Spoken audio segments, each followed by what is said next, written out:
इस्तकबालिया के लिए sir Syed academy जो कि हाट के बावकार डायरेक्टर हज़रत मौलाना अलहाज अब्दुल सलाम साहब आदिल नदवी से मैं इल्तिमास कर रहा हूँ, आप तशरीफ़ लाएँ और खुतबा इस्तकबालिया आप पेश करें। अस्सलामु अलैकुम वरहमतुल्लाहि वबरकातुहू। अल्हम्दुलिल्लाह अल्हम्दुलिल्लाहि वकफ़ा व सलामुन अला इबादिहिल्लज़ीना इस्तफ़ा अम्मा बाद। रौनक स्टेज, काबिल क़द्र उलमाए किराम, मुअज़्ज़ज़ मेहमानान इज़ाम, मैं आपके सामने हंसूं या रोऊं, दास्तान गम सुनाऊं या खुशी व मुसर्रत के गीत गाऊं। मेरा हाल ये है कि एक दो ज़ख्म नहीं सारा बदन है छलनी, एक दो ज़ख्म नहीं सारा बदन है छलनी, दर्द बेचारा परेशान है कि कहाँ से उठे। हाज़रीन मोहतरम, ज़माने हाल अक्स होता है माजी का, माजी में की गई अच्छाइयों और बुराइयों का असर ज़माने हाल में बिलमुबालगा नज़र आता है। तो क्यों ना गुफ्तगू का आगाज़ माजी से ही किया जाए। फिर आइए माजी के कुछ औराक पलटते हैं और तारीख़ की गर्दानी करते हैं। हाज़रीन मोहतरम, मुग़लिया सल्तनत का आखिरी टिमटिमाता हुआ चिराग बहादुर शाह ज़फ़र 1857 ईस्वी में अंग्रेज़ी हुकूमत से फैसला कुन जंग हार गया और अंजामकार मुल्क हिंद में तकरीबन 800 साल तक हुकूमत करने वाली हाकिम कौम महकूम हो गई। 1857 ईस्वी से 1947 तक, एक सदी तक मुल्क की सारी कौमें ग़ुलामी की जंजीर में जकड़ी हुई बिलकती और सिसकती रही।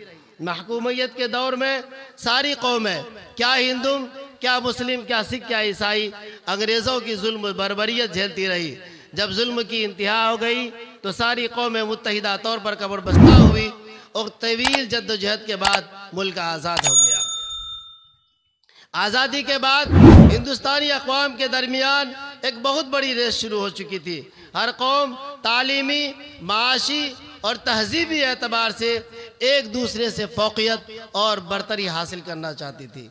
और आज जबकि आज़ादी के 77 साल मुकम्मल होने वाले हैं तो हालात कुछ यूँ है, मुल्क की दूसरी कौमों ने सबसे पहले तालीमी एतबार से ख़ुद को मजबूत किया और वो मुल्क के सिस्टम का हिस्सा बन गए। जो लोग अव्वल मरहले में आगे बढ़े उन्होंने इनफिरादी और इज्तिमाई तौर पर एक दूसरे का ताउन किया और अपने अपने कौमों को तरक्की की राह पर गामज़न कर लिया। हाज़रीन मोहतरम, तफसील में न जाते हुए मैं आपको अर्ज़ करूं कि आज़ादी के बाद हिंदुस्तानी अक़वाम ने अपने आप को तरक्की के राह पर गामज़न कर लिया। मारवाड़ियों ने तिजारत में तरक्की की, सिखों ने तालीम और बिज़नेस और दीन के कामों में और दूसरे मैदानों में तरक्की की, यादव ने तालीमी और समाजी एतबार से तरक्की की। अल-मुख्तसर यूँ समझिए कि मुल्क में जितनी कौमें हैं सब ने तरक्की की, यहाँ तक कि दलित और पिछड़ी कौमें जिसका मुल्क में कोई वजूद नहीं था वो भी तरक्की के इस रेस में कामयाब रहे। लेकिन जब हम मुसलमानों को तरक्की की रेस की इस फहरिस्त में देखते हैं तो पाँव तले से ज़मीन खिसक जाती है।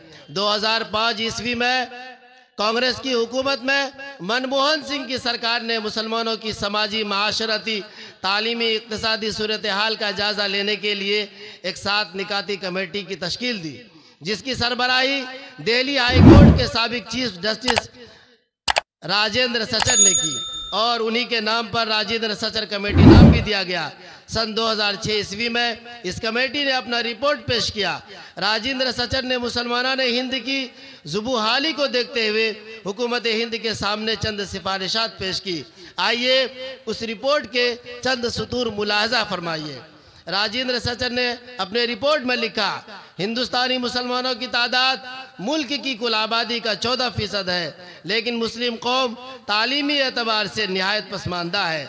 6 से 14 साल की उम्र के 1/4 बच्चे या तो स्कूल नहीं जाते या फिर पढ़ाई छोड़ देते हैं। मुल्क की आबादी का 14% होने के बावजूद इंडियन एडमिनिस्ट्रेशन में उनकी नुमाइंदगी सिर्फ 2.5% है। यह हाल सिर्फ असरी तालीम का नहीं बल्कि दीनी तालीम का भी है। 2020 कोरोना वायरस से मुतासिर होने के बाद हज़ारों मदारिस के तलबा ने तालीम हासिल करना छोड़ दिया और रोज़ बरोज़ मदारिस में भी तलबा की तादाद घटती जा रही है। हाज़रीन किराम, एक शेर बार बार मुसलमानों की ज़ुबानों से सुना जाता है कि जब गुलिस्तां को खून की ज़रूरत पड़ी सबसे पहले हमारी ही गर्दन कटी, फिर भी कहते हैं हमसे यह अहले चमन, ये चमन है हमारा तुम्हारा नहीं। मैं पूछना चाहता हूँ कि क्या किसी कॉलेज या किसी यूनिवर्सिटी ने मुसलमानों को तालीम हासिल करने से रोका? किसी ने कारोबार करने से रोका? मुल्क के आला ओहदों पर जाने से रोका? नहीं, हरगिज़ नहीं। फिर ये शिकवा क्यों कि मुसलमानों की बर्बादी में 100% हुकूमत का हिस्सा है? क्या खुद मुसलमान जिम्मेदार नहीं?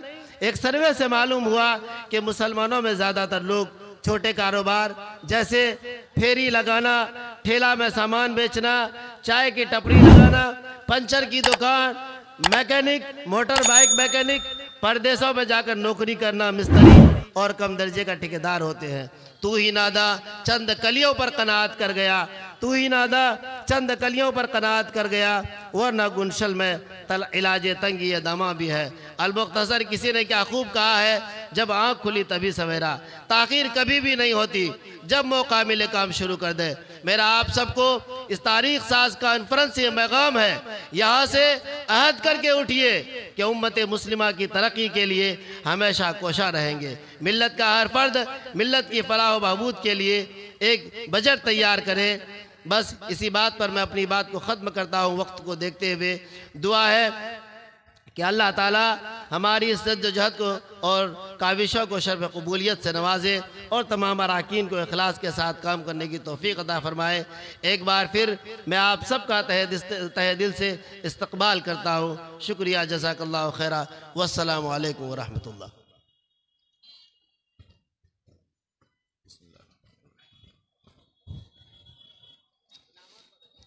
औक़ाबी रूह जब बेदार होती है जवानों में, नज़र आती है उनको अपनी मंजिल आसमानों में। हज़रात, तहफ़्फ़ुज़ शरीयत कॉन्फ्रेंस का ये खूबसूरत इजलास